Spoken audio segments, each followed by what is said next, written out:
Today we're looking at disturbing Reddit posts from users who went too far down rabbit holes and didn't come back the same. What follows is a slow, quiet breakdown that unfolds line by line. If you enjoy disturbing Reddit posts and users, like and subscribe. Thanks for watching. Let's begin.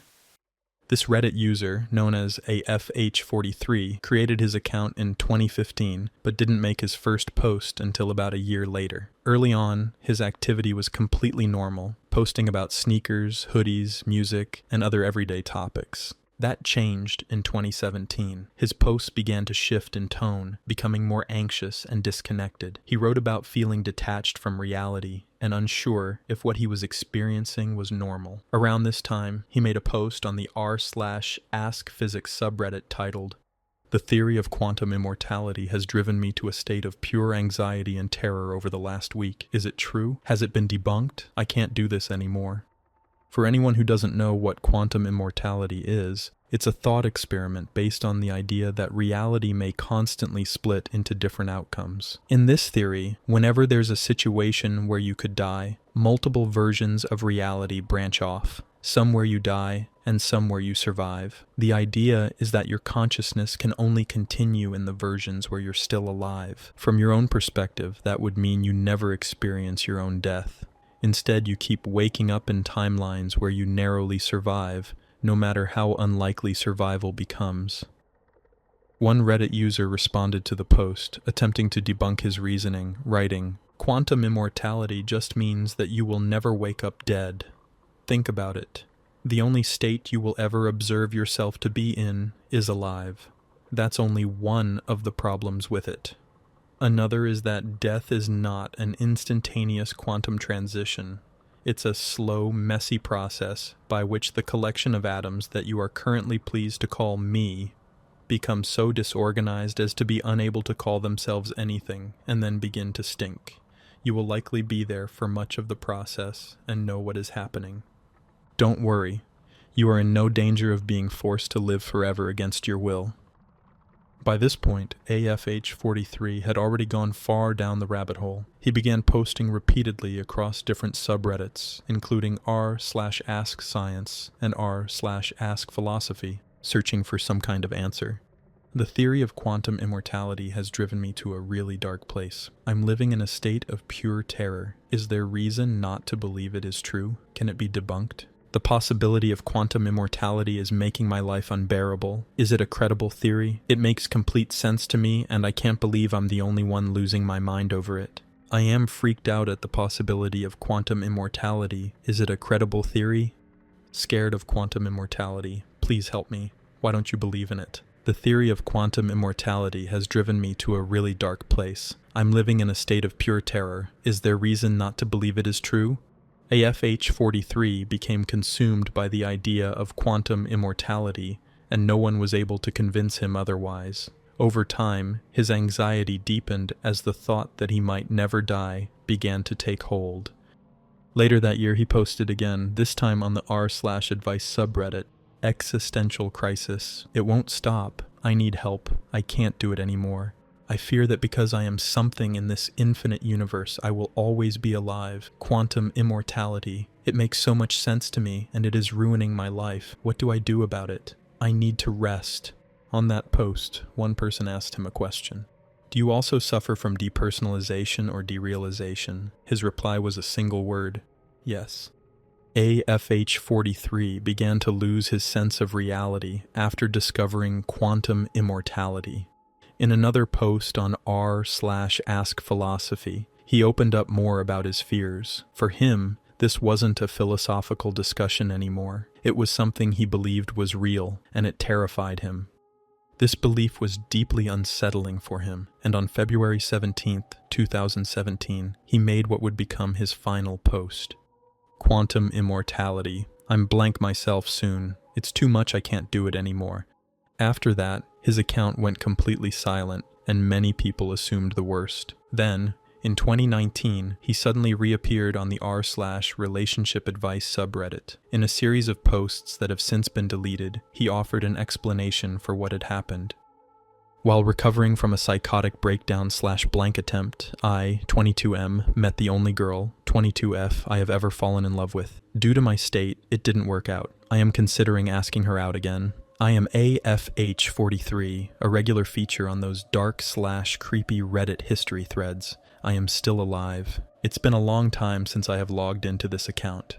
I thought it had been long forgotten by everyone. However, after logging in a few days ago, I saw that my inbox was full of hundreds of messages from people asking how I am or whether I am even alive. I also saw that my username had been mentioned in a lot of dark/creepy Reddit history Ask Reddit posts.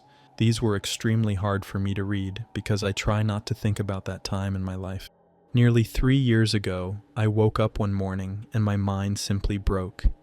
I believed that because of quantum immortality, I would never be able to die, and therefore would experience all of the greatest sufferings possible over and over again for all eternity. I felt there was no escape. It was like a panic attack of the highest intensity that did not end for weeks. For the first time, I understood what Emil Cioran meant when he said, "We dread the future only when we are not sure we can blank when we want to." Surviving a blank attempt only worsened my delusions. It was only once I started on antipsychotic medication during my stay in a psych ward that I began to put the pieces of my life back together and return to normality. It was during the process of getting back on my feet that I met a girl whom I completely fell for. We went on a few dates, we even kissed, but because of what I was going through, I was so nervous around her that it made things a bit awkward, and I was very much emotionally closed up. I think I just tried too hard to make something happen. I just wasn't ready. I was still recovering from a truly traumatic and horrific experience that had completely shattered my mind. I only really started to become myself, to come out of my shell, after we stopped seeing each other, and I began my first relationship with another girl. My girlfriend was a pretty incredible person, and over the last year with her I learned to enjoy life, to become free and uninhibited by anxieties. I became open. I became comfortable with myself and who I was, and with the constraints on my existence. I made peace with my experience, with my delusions. Today I am happy and in control of my life, truly. From these messages, it appeared that AFH43 was finally at peace. His mental health seemed to have improved, and it looked like he was able to turn a new leaf and move forward with his life. But in 2020, he returned. Unfortunately, I'm still here. For a few years now, my life has been pretty good, but at the moment I'm having an unrelated breakdown, and I'm in hospital for other mental reasons. I wish I could commit blank, but I'm still too scared. Maybe it's worth facing it though. I'll have to face death eventually. I'm stuck in hell, and my life is fucked. I might turn to drugs to have some relief from this relentless pain. I just need to sleep and never wake up. Maybe that can be my reality. I just can't do this. I feel alone. I'm terrified and numb at the same time. The default state of my life is suffering. If anyone can help dissuade me from quantum immortality, please tell me, but please don't make it worse for me. I'm in agony. Nothingness is a beautiful thing. I just want out. I know it will transfer the pain to other people, and that makes me feel horrible. I wish I didn't have these beliefs. If I didn't, I wouldn't be here right now. Since my last post, I've been diagnosed with OCD, and that explains a lot. I've been given a Seroquel today to help me start thinking rationally. This may sound stupid, but this situation has to do with heartbreak and very specific and absurd triggering factors related to it. Maybe that sounds stupid, but I found love, real love, and now it might be over. Life is suffering. I am suffering. I don't want to be here anymore. I wish this was physical pain instead. I really envy Emil Cioran. Blank was a wonderful fantasy to him at times, because at any moment he knew he could escape, and that gave him immense comfort. My mind is broken, and I don't think I'll ever be able to fix it. This was the final message AFH43 ever posted. After that, his account went quiet once again. This time, most people assumed he had simply stepped away from social media, choosing to focus on his mental health and move on with his life. That assumption held until late 2024, when a Reddit user appeared on the r/AMA subreddit and reopened the story. My brother blank himself because of QIAMA. Few years ago, my brother discovered quantum immortality. If you don't know what that is, quantum immortality is a thought experiment that stems from the many worlds interpretation of quantum mechanics. It suggests that if consciousness continues to exist in some form after death, then in some parallel universe, a person could survive events that would typically be fatal. Essentially, it implies that every time a life-threatening situation occurs, there are branches of reality where that person survives, leading to the idea that they could be immortal in those alternate realities. So here's a scenario. Imagine a football player who is in a crucial game and faces a life-threatening injury during a play. In one universe, the injury is severe, and they don't recover, ending their career. However, in another universe, the player miraculously avoids the worst of the injury and continues to play. According to the concept of quantum immortality, the player's consciousness continues in the universe where they survived, while in the other, they are no longer part of the game. This illustrates how they could be considered immortal in the sense that there's always a version of them that continues to exist. Hopefully that makes sense. My brother discovered it and went in extreme panic for weeks and weeks, and constantly made posts asking about quantum immortality's flaws and asking people to explain why it's most likely false. However, no matter what people would try explaining to him, he wouldn't seem to listen. He was set. He later made posts claiming he was going to end it because I was getting too much for him. He survived. A few years pass and we thought he was doing okay, but then he decided to let go again and didn't survive. In his note he mentioned how I got to him again and couldn't take it. I also was never aware he even had a Reddit account when he was posting all those things about QI years ago. But when he passed, I decided to look through his phone and came across his account. Seeing it all the posts he made a few years ago breaks me. People have even made videos about him. It kills me. It hurts so much. I think about QI a lot myself. If it is real, then he could still be alive in a different reality. But I try not to make myself go crazy over that shit. I hate how a dumb theory actually blanked him. The next post tells a similar story, but in a very different way. This time, the user lost their sense of reality after taking too much salvia, and became convinced they had lived an entirely different life. An alternate life for 30 years. So, I came across Steve Cantwell's experience with salvia on a podcast where he lived an alternate life for 8 years in Texas. He was in Alaska on a salvia trip that lasted about 45 seconds. Meanwhile, in my hunt for such experiences, I came across a gentleman on Reddit who shared his salvia trip at 19, where he lived an alternate life for 30 years. He was kind enough to share the complete trip report, which I have shared below. P.S. The hunt began a couple of weeks ago, ever since my pet cat died a horrible death, and I have been having dreams forcing me to rethink and question our reality and purpose of existence. I'm in my right frame of mind, but have begun to seriously question life as we know it. Thought you may like his experience. Copy pasting below as received. Thanks. This isn't one I've made an actual trip report on, but I have mentioned it in some comments recently. People asking about parallel lives. This is an older experience now that I had many years ago. It's always been a pretty personal thing to me, but it's definitely a parallel life experience.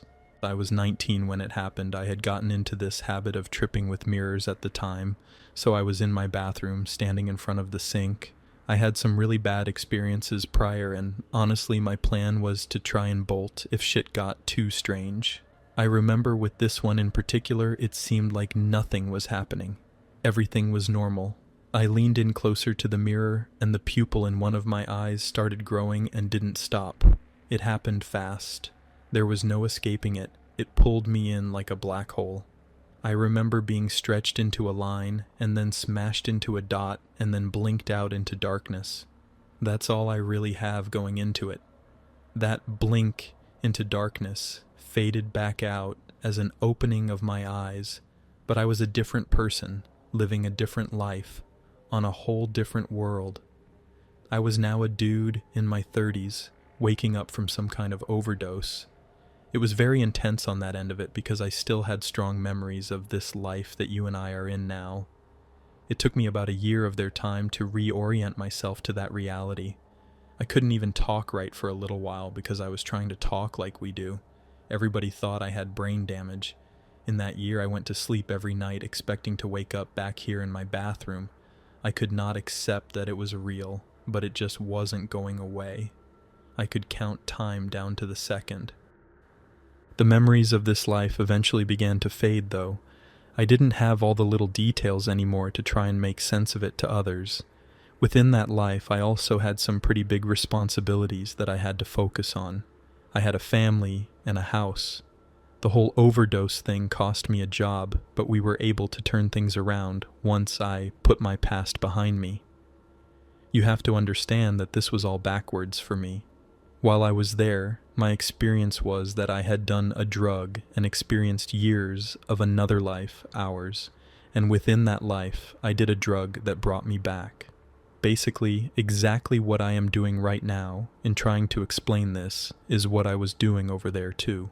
When you are in one of these parallels like this, no matter which direction you are heading, they become your base reality for the experience. I was questioning our world, not theirs. Theirs was my actual reality for the time being. So about 30 years later, I was an old man. My kids were grown up and moved out. One of them had asked me to look for something for them in the attic. I went up there and found a box that was very out of place. In it were things from this life we are in now. It was the biggest mindfuck I think I've ever experienced in any life. In that box, though, was a pipe and the same drug I'd overdosed on. Same exact bowl, actually. It was a little burned, but still had a few tokes left. I was just so confused, and felt like I was finally close to an answer, so I hit it one more time and closed my eyes. When I opened them again, I was standing in my bathroom, 19, looking at the mirror. And just like the first transition, I was all fucked up about it. I still had to reorient, but this was salvia, so there was no waking up from an overdose. It was like 30 years of whatever the hell that was just crammed into my head all of a sudden. I think it was about 4 minutes that had passed in total. Around 3 a.m., I remember just sitting on the bathroom floor feeling like my head was going to explode. But not in the pounding headache kind of way. I sat there for 4 hours. At one point, I just started crying because I couldn't grasp what had happened. I was still very aware of my wife and kids and wondering if I'd ever see them again. My sister didn't even knock, just slowly opened the door and asked what was up. She was actually very crucial in helping me reorient to this reality as my name. I tried to explain it to her. My language was a little off again, but not as bad, and she pretty much kept my family at bay while I sorted everything out. It didn't take me long to put on the mask, but mentally it did take me about another year to let it go. And that's another problem, is the whole mask idea. I don't know how to fully feel like this person that I am, but I'm trying every day. I've seen many other parallels, even on things other than salvia. With salvia, I've left the parallels altogether and experienced core self. This was significant as my longest lived and most detailed parallel experience. You know, this is really why you don't blast a whole bowl of high-level salvia extract by yourself to see something cool. That's not what this is. It is extremely powerful, and it will loosen anyone's grip on reality. Best to go in there as a no one.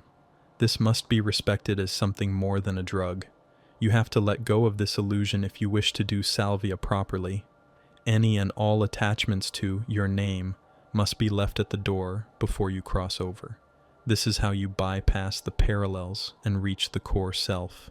This is how we can remember who we are